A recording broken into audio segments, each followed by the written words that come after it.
Santas Perpetua y Felicidad, mártires de Cristo. Durante la persecución emprendida por el emperador Severo, fueron arrestados en Cartago 5 catecúmenos el año 205. Eran estos Revocato, Felicidad, su compañera de esclavitud que estaba embarazada desde hacía varios meses, Saturnino, Secundino y Vivia Perpetua.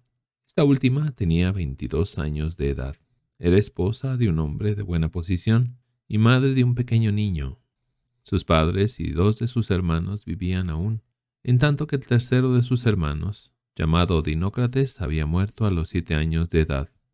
A estos 5 prisioneros se unió Sátiro, quien les había instruido en la fe y se negó a abandonarlos. El padre de Perpetua, de quien ella era la hija predilecta, era un pagano ya bastante entrado en edad. Su madre era probablemente cristiana, lo mismo que uno de sus hermanos, y el otro era todavía catecúmeno. Los prisioneros fueron puestos bajo vigilancia en una casa particular. Perpetua narra así sus sufrimientos. Yo estaba todavía con mis compañeros. Mi padre, que me quería mucho, trataba de darme razones para debilitar mi fe y apartarme de mi propósito. Yo le respondí: Padre, ¿no ves ese cántaro o jarro, o como quieras llamarlo? ¿Acaso puedes llamarlo con un nombre que no lo designe por lo que es? No, replicó él, pues tampoco yo puedo llamarme por un nombre que no signifique lo que soy, cristiana. Al oír la palabra cristiana, mi padre se lanzó sobre mí y trató de arrancarme los ojos, pero solo me golpeó un poco, pues mis compañeros le detuvieron. Yo di gracias a Dios por el descanso de no ver a mi padre durante algún tiempo. En esos días recibí el bautismo, y el Espíritu me movió a no pedir más que la gracia de soportar el martirio. Al poco tiempo nos trasladaron a una prisión, donde yo tuve mucho miedo, pues nunca había vivido en tal oscuridad. ¡Qué horrible día! El calor era insoportable, pues la prisión estaba llena. Los soldados nos trataban brutalmente. Para colmo de males, yo tenía ya dolores de vientre. Entonces, Tercio y Pomponio, los 2 santos diáconos que nos llevaban los sacramentos, pagaron a los soldados para que nos trasladasen durante algunas horas a un rincón menos malo de la prisión y nos diesen algún alivio. Todos los hombres se alejaron un poco y yo amamanté a mi hijito, que estaba muy débil por falta de alimento. Manifesté a mi madre la pena que esto me causaba. Alenté a mi hermano y encargué a los 2 que cuidaran a mi hijito. Me daba mucha pena verlos sufrir por mí. Durante varios días estuve muy abatida. Por fin conseguí que me permitiesen que mi niño se quedase conmigo en la prisión. Esto me quitó la principal de mis preocupaciones, con lo cual recobré inmediatamente la salud, de suerte que la cárcel empezó a parecerme un palacio, en el que estaba yo más feliz que en cualquier otra parte. Mi hermano me dijo un día: Hermana, ahora gozas de gran favor en el cielo. Pide a Dios que te dé a conocer si te espera el martirio o la libertad.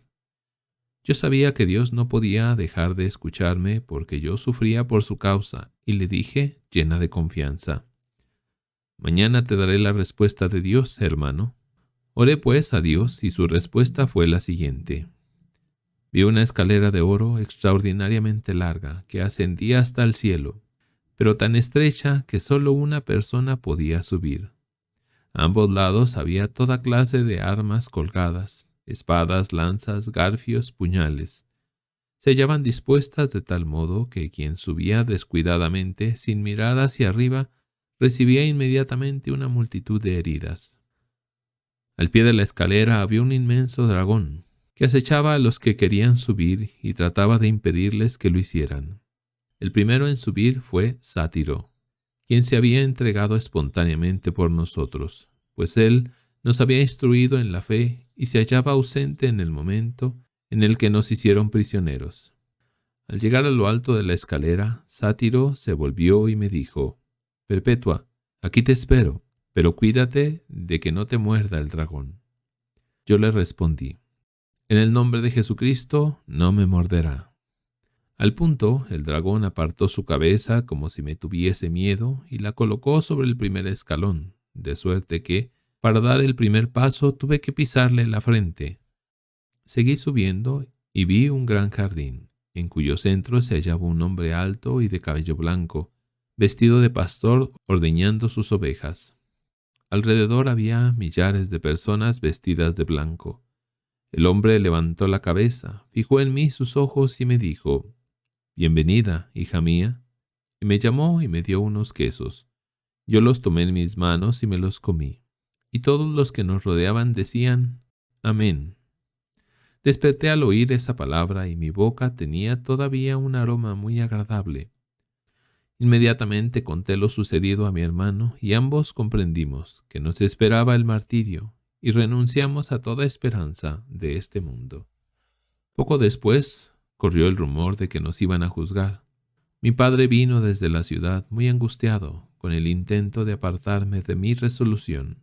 Me dijo: «Hija mía, apiádate de mis canas, ten piedad de tu padre, si es que soy digno de que me llames padre.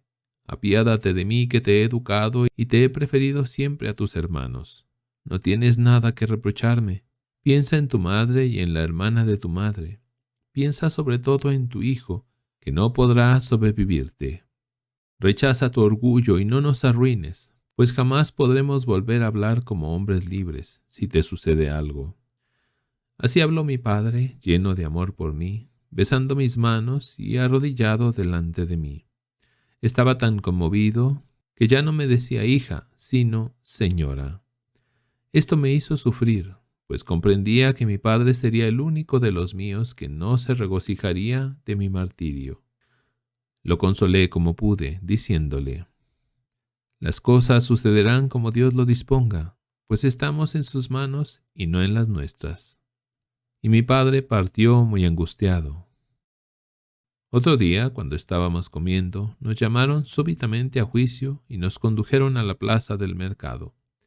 La noticia se había extendido rápidamente y había acudido una enorme multitud. Nos colocaron en una plataforma frente al juez, que era Hilariano, el procurador de la provincia, pues el procónsul acababa de morir. Todos los que fueron juzgados antes de mí confesaron la fe.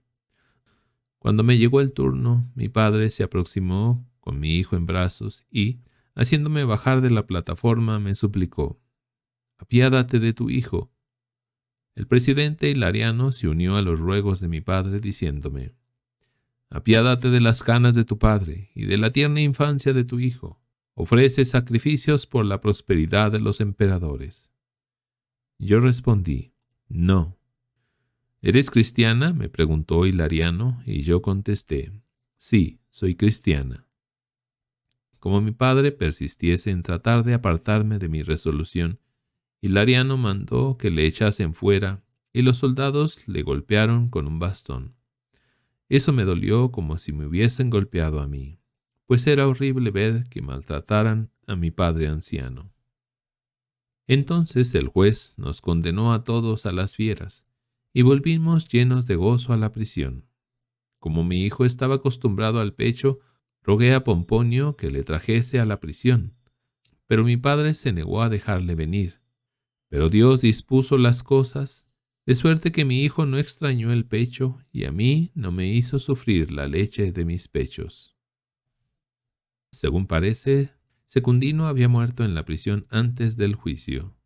Antes de dictar la sentencia, Hilariano había mandado azotar a Revocato y Saturnino, abofetear a Perpetua y Felicitas. Se reservó a los mártires para los espectáculos que se iban a ofrecer a los soldados durante las fiestas de Geta, a quien su padre, Severo, había nombrado César 4 años antes, en tanto que había nombrado Augusto a su hijo Caracalla. Santa Perpetua relata así otras de sus visiones. Pocos días después, mientras estaba yo orando, se me escapó el nombre de Dinócrates. La cosa me sorprendió mucho, pues yo no estaba pensando en él. Al punto comprendí que debía orar por él y así lo hice con gran fervor e insistencia. Esa misma noche tuve una visión. Vi a Dinócrates salir, sudoroso y sediento, de un sitio muy oscuro en el que había muchas personas. En su pálido rostro se veía la herida que tenía al morir. Dinócrates era mi hermano según la carne y había muerto a los 7 años, consumido por una terrible gangrena facial. Por él estaba yo orando, pero entre los dos había un gran abismo, de modo que no podíamos aproximarnos. Cerca de él había una fuente, pero el borde era bastante alto, de suerte que Dinócrates tuvo que ponerse de puntas para poder beber. Pero ni en esa forma logró alcanzar el agua, porque el borde era demasiado alto para él. Al despertarme, comprendí que mi hermano se hallaba en un sitio de sufrimientos. Sin embargo, sentí una gran confianza en que podía ayudarle y le pedí a Dios por él hasta el día en que nos trasladaron a la prisión del cuartel, pues estábamos destinados a luchar con las fieras durante las fiestas que iban a celebrarse en el cuartel en honor del César Geta. Yo seguí pidiendo día y noche por mi hermano, con muchas lágrimas. Cuando se acercaba el día del martirio, tuve otra visión. Vi el mismo sitio en que antes se hallaba mi hermano, pero ahora estaba lleno de luz. Dinócrates estaba limpio, bien vestido y muy fresco. Donde antes estaba la herida del rostro, solo había ahora una cicatriz, y el borde de la fuente le quedaba ahora a la altura del pecho. El agua brotaba constantemente y sobre el borde había una vasija de oro llena de agua. Dinócrates se acercó y empezó a beber, y el agua de la vasija no se agotaba. Dinócrates bebió hasta saciarse y después se alejó, jugando como un niño. Yo desperté, segura de que ya no sufría más. Unos cuantos días después, Pudente, el jefe de la prisión, empezó a mostrarnos cierta consideración y a permitir que nos visitasen, pues se había dado cuenta de nuestro gran poder. Poco antes del día de las fiestas, mi padre vino a verme, abrumado de dolor, y comenzó a mesarse la barba, a echarse al suelo, a maldecir su ancianidad y a decir cosas que habrían conmovido al más duro de los hombres. Yo sentí una gran compasión por él. La víspera del día del martirio tuve otra visión. Vi al diácono Pomponio aproximarse y llamar estruendosamente a la puerta de la prisión. Fui a abrirle y le encontré vestido con una túnica sin ceñidor y calzado con unos zapatos muy extraños. Pomponio me dijo: «Perpetua, te estamos esperando, ven conmigo». Entonces me tomó por la mano y echamos a andar penosamente por un sendero áspero y desagradable, hasta que llegamos al anfiteatro. Pomponio me condujo hasta el centro del circo y me dijo: «No tengas miedo, yo estoy contigo y sufriré contigo». Después se alejó. Yo levanté los ojos y vi una inmensa multitud. Como yo sabía que estaba condenada a las fieras, me extrañó no ver ninguna en la arena. Entonces apareció un desagradable egipcio con sus servidores para luchar contra mí. Pero al mismo tiempo apareció una tropa de jóvenes que venían a defenderme. Cambiaron mis vestidos por los de un hombre y me ungieron con aceite para el combate. Y vi que el egipcio caía al suelo delante de mí. Entonces apareció un hombre tan alto que su cabeza sobresalía por encima del anfiteatro. Estaba vestido con una túnica de púrpura sin ceñidor y en el centro de su pecho colgaban 2 listones. Sus sandalias estaban curiosamente tejidas con oro y plata. Tenía un bastón como el de los jefes de los atletas, y en las manos llevaba una bandeja verde con manzanas de oro. Ordenó a la multitud que se callara y dijo: «Si el egipcio vence a Perpetua, tendrá derecho a decapitarla con la espada. Y si Perpetua vence al egipcio, recibirá en premio esta bandeja». Después de decir esto, se retiró, y el egipcio y yo empezamos a golpearnos. El egipcio trataba de tomarme por los pies, pero yo no dejaba de golpearle el rostro con los talones, y empecé a volar y a darle golpes por arriba. Viendo que la lucha iba decayendo, me froté las manos. Logré tomarle la cabeza y hacerle caer de bruces. Entonces puse el pie sobre su rostro. La multitud lanzó grandes gritos en tanto que mis acompañantes cantaban salmos. Y yo me acerqué al jefe de los atletas, quien me entregó la charola, me besó y me dijo: «La paz sea contigo, hija mía». Y yo me aproximé triunfalmente a la puerta de la vida. En ese mismo instante desperté. Entonces comprendí que mi combate no iba a ser contra las fieras, sino contra el demonio, pero que yo saldría victoriosa. Esto lo escribí hasta la víspera de los juegos. Lo que suceda en los juegos lo escribirá quien se sienta llamado a ello. San Sátiro nos dejó también escrita una visión que tuvo. Los ángeles le condujeron junto con sus compañeros a un hermoso huerto, donde encontraron a los mártires Jocundo, Saturnino y Artacio, que habían perecido recientemente en la hoguera, y a Quinto, que había muerto en la prisión. Después lo llevaron los ángeles a un palacio luminoso, donde se hallaba sentado un anciano de cabellos blancos y rostro de joven, cuyos pies no veíamos. A derecha e izquierda del anciano estaban otros muchos ancianos que cantaban al unísono: Santo, Santo, Santo. Sátiro y sus compañeros se detuvieron ante el trono. Besamos al anciano, quien pasó su mano sobre nuestros rostros. Apocalipsis 7:17. Y Dios secará las lágrimas de sus ojos. Y los otros ancianos nos dijeron: levantaos. Y nos levantamos y les dimos el beso de la paz. Entonces los ancianos nos dijeron: id a luchar. Sátiro dijo a Perpetua: ya tienes todo lo que puedes desear. Perpetua replicó: alabado sea Dios, que me dio la felicidad en el mundo y me ha dado aquí una felicidad todavía mayor.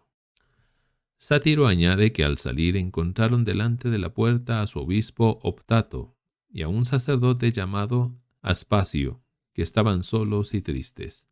Ambos se postraron a los pies de los mártires y les rogaron que les reconciliasen, pues habían tenido un pleito.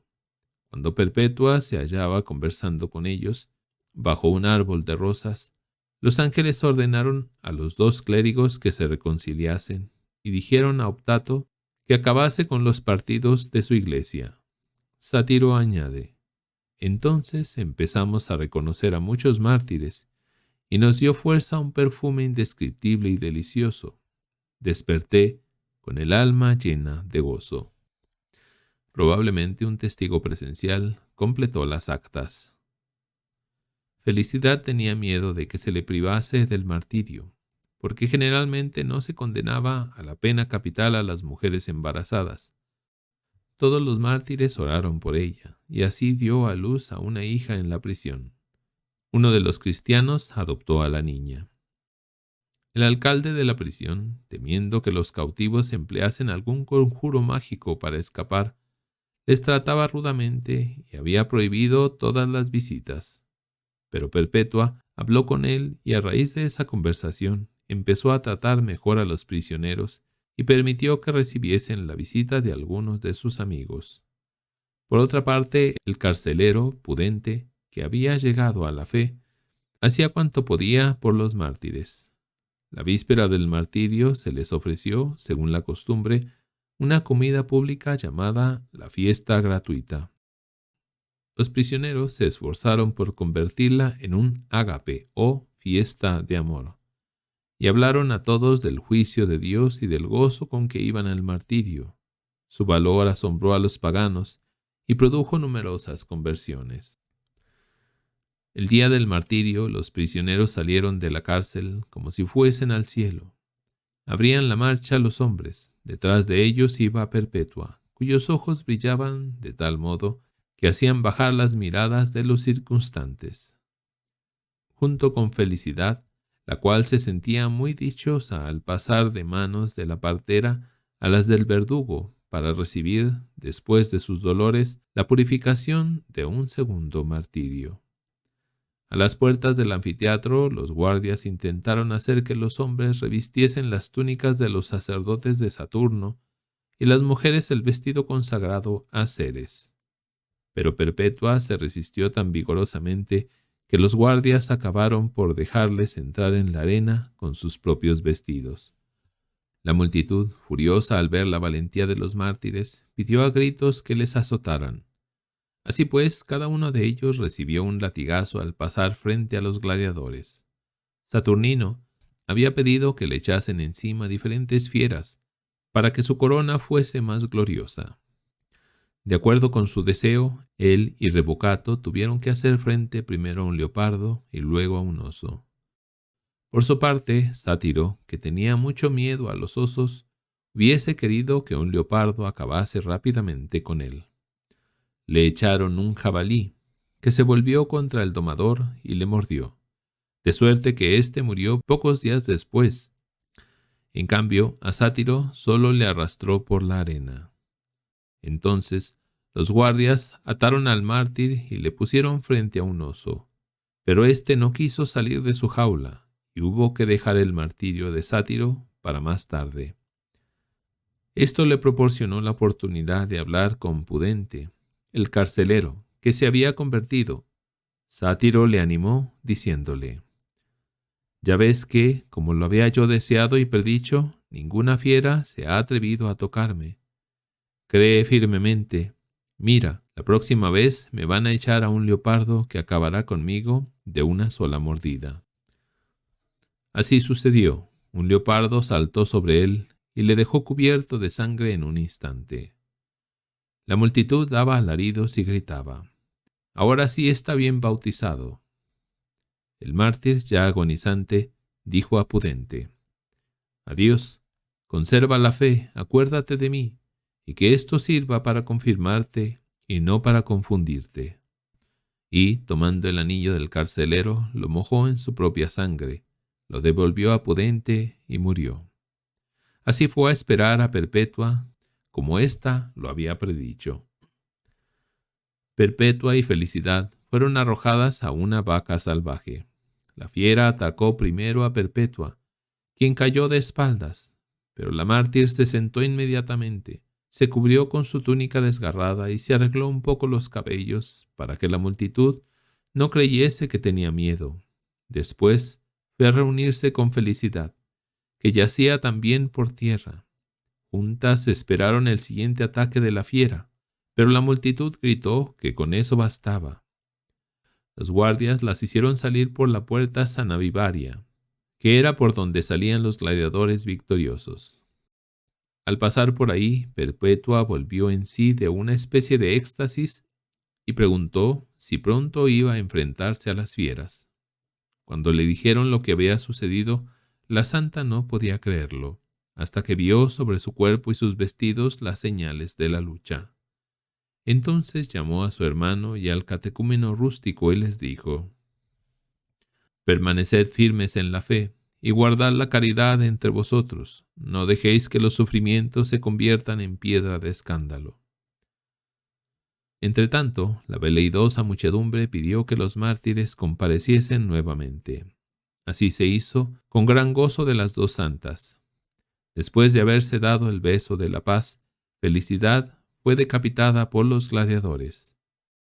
El verdugo de Perpetua, que estaba muy nervioso, equivocó el primer golpe, arrancando un grito a la mártir. Ella misma tendió el cuello para el segundo golpe. Tal vez porque una mujer tan grande solo podía morir voluntariamente. Santas Perpetua y Felicidad, rueguen por nosotros.